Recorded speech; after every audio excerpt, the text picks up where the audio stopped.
What's up, Hobby Maniacs? MBG here today with a look at the latest White Dwarf. This is issue 63, and it's quite the doozy. We got a couple previews in here, we got some new units, and also some more previews on the Adeptus Mechanicus and a little fluff and things like that. So we know there's a new codex coming, nothing super crazy to talk about there. But a little bit of bookkeeping work for you guys real quick. I didn't drop a tutorial on the main channel this week. I've been doing a lot of work with the Long War channel. We just launched thelongwar.net, and I actually have this week's tutorial up over there for an ad-free experience. So if you get a chance, hop on over to thelongwar.net. We got a lot going on over there, so make sure you check that out. Now, not to leave you guys in a lurch, obviously, in this transition week, but I wanted to hit you up with this as well as the other Adeptus Mechanicus stuff this week as well. Earlier in the week, I did a little kind of unboxing thing for you as well. So, been pretty active this week, but you know, it's definitely something that I wanted to get that tutorial out for you guys, but I had to put it up over there for the Long War, so we got that there. It will be here next week, of course, you know, right in its normal slot towards the middle of the week, so don't worry about that. It's a really good one. It's on actually Painting White Scars Bikers, so it's it was my first full-length one. I'm pretty proud of it, so hopefully you guys enjoy it as well. I learned a lot about it, and definitely going to use some of the lessons learned to increase, you know, the next videos I do as far as, you know, quality level and things like that. So always getting better, always looking to improve around here, and that's what it's all about, helping bring the hobby back for you guys as best I can. So let's take a look at this White Dwarf here. Pretty interesting one. A lot of stuff going on in it, a lot of previews. We saw this terrain kind of came out of nowhere. We obviously knew about the Dune Crawler. There's also a couple of other things in here. They kind of splash a few things in here. The paint splatter is really good. Then we also got like this crazy like table they built using some of the Promethean relay pipes. But I just wanted to kind of talk about the Dune Crawler at first. There's a little bit of fluff here, which is really nice to kind of read and kind of you know, kind of understand how it all works. But then taking a look at all the pictures and things and actually seeing it up close. Of course, you're going to see it. You're going to see the pictures. You know, there's all these leaks earlier in the week. I got people sending me stuff all the time. Thank you guys so much. You know, it's really amazing to open up my emails and hit up on Facebook and see all this stuff, whether it's originals or, you know, things that people see. But it definitely makes my job easier, because let me tell you what, mornings are a bear for me sometimes. So having it kind of knowing what's going on and seeing the things there, it's great. So we saw a lot of this earlier in the week, but like I said, in print, this stuff looks way better. I'm still going to buy the White Dwarf. I'm still going to go down on my local hobby store, and I encourage you guys to do the same thing, because for $4, you know, or $3 or whatever the White Dwarf is anymore, I don't even know.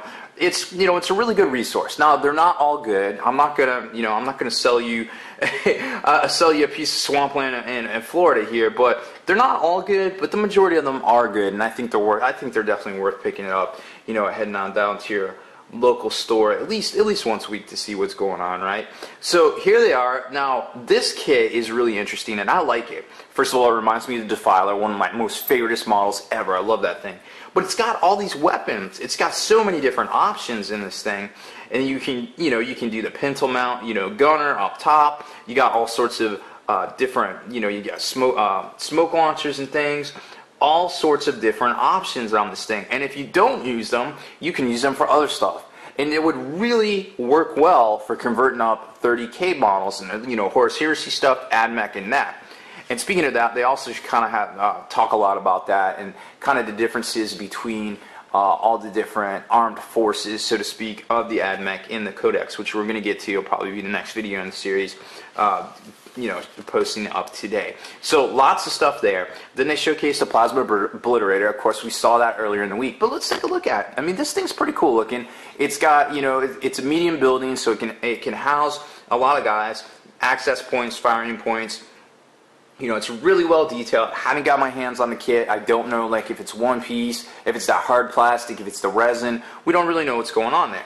Promethean relay pipes seem like a pretty cool kit. You know, it seems like some stuff that you can get, you can splash around the battlefield and have some fun with. There's some other stuff in here we're not really talking about. The Golden Demon Awards, which are at Warhammer Fest this year. I really miss Games Days. I hope they come back.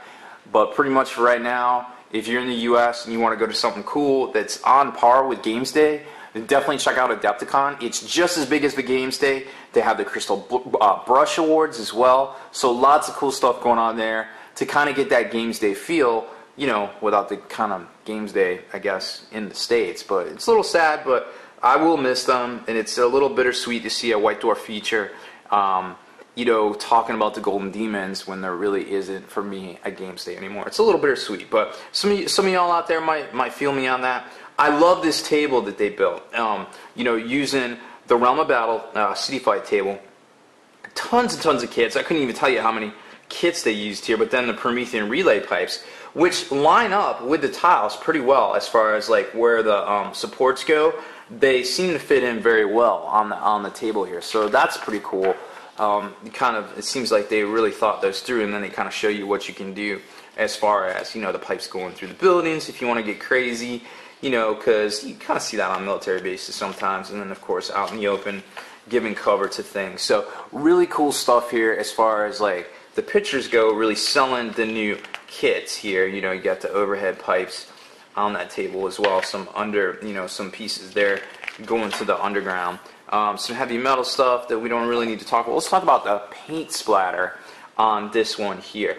I really liked the red armor that they showed off on here, because I don't normally use this corn red, and I actually kind of forgot about it until I read this article again. It really gives it that unique look to the AdMech stuff in general, and then they kind of go over the cream armor again, which we saw that before, but it's nice to see on kind of, you know, kind of a bigger scale. This is a walker, which is basically like a tank. So all of your normal techniques for painting a tank, you know, as far as like dry brushings and sort of things, you know, you'll be able to edge it a little bit better. So you're going to have all those crisp edges. It's not quite an organic infantry unit, so keep that in mind too. And then they kind of show you some alternate power coil recipe here with some metal in the middle and kind of how to do the cogs.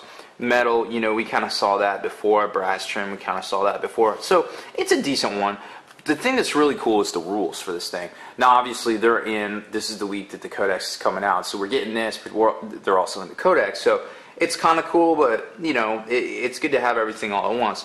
They try to, you know, they tie it in here a little bit with the Dune Crawler itself, the terrain in the Dune Crawler. And obviously the rules are in here as well, and some of these are straight out of Stronghold Assault, but you got the Plasma Obliterator too. So what I like about this is the ability, it's got the field harmonics, so you can get the save down to a 4-up invulnerable. I kind of like the design of it. You know, it's got those little sand shoe things, so if it's like supposedly on soft ground, you can kind of see them right there, little foot pads. Kind of sand shoes, snowshoes, you know, same mentality that goes there. I like this base. You know, what is this? 120 millimeters, maybe larger. You know, that'd be really cool if stuff like that came with like the soul grinders and the defilers. Really gives you that ability to do a whole lot of hobby in here. I mean, because that base. I mean, if you kind of see that model, yeah, the model looks cool, but boom, base. Look at that base. Wow, barbed wire, skulls. Crazy stuff. You know, it just really complements the model, and Games Workshop knows what they're doing, you know, with these bases. So I really want to see those on some of these kits coming out. Maybe they sell them individually, maybe not. You know, it seems to be some issues with supply chain in China and things like that. But you know, it would be cool to see. I definitely would want to base a lot of my larger walkers just to make them more dynamic looking. The rules for the Dune Crawlers are really cool, I think. And at 90 points, I feel like you're kind of getting your points worth. Now we're going to go more into these guys in the actual Codex review, so I'm not going to spend too much time on it, because it's not like, you know, we're not going to see this right immediately again. The Plasma Obliterator, however, we'll talk about that a little bit. 230 points, you know, fielded in some armies, I feel like it's really, really good. Fielded in some armies, not so much.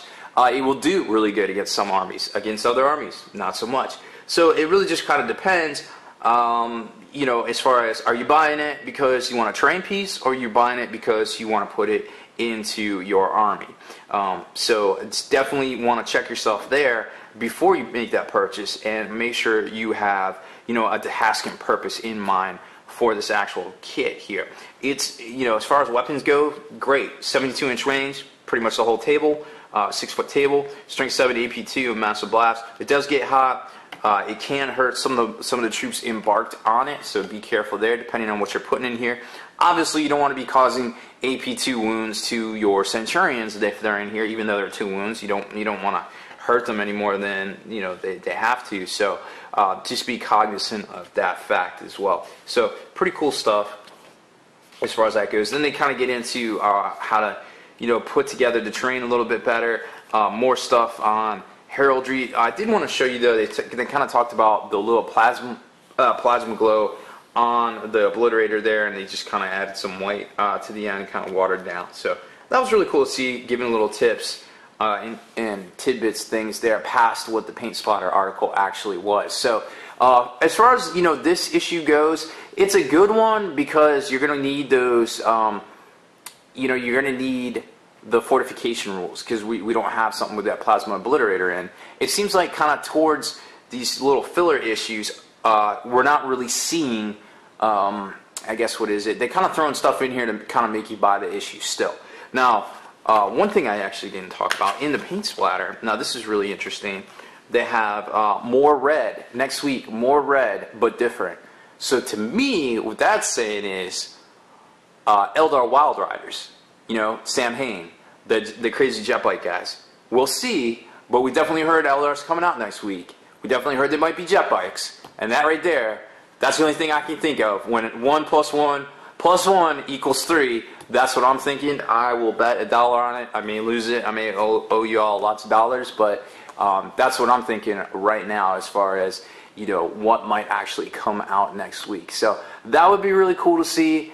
The new jet bike models. Maybe we'll see a Codex Sam Hain supplement. Maybe we won't actually see a replacement for the Eldar Codex, but I really feel like we just might. So that's it for this one, guys.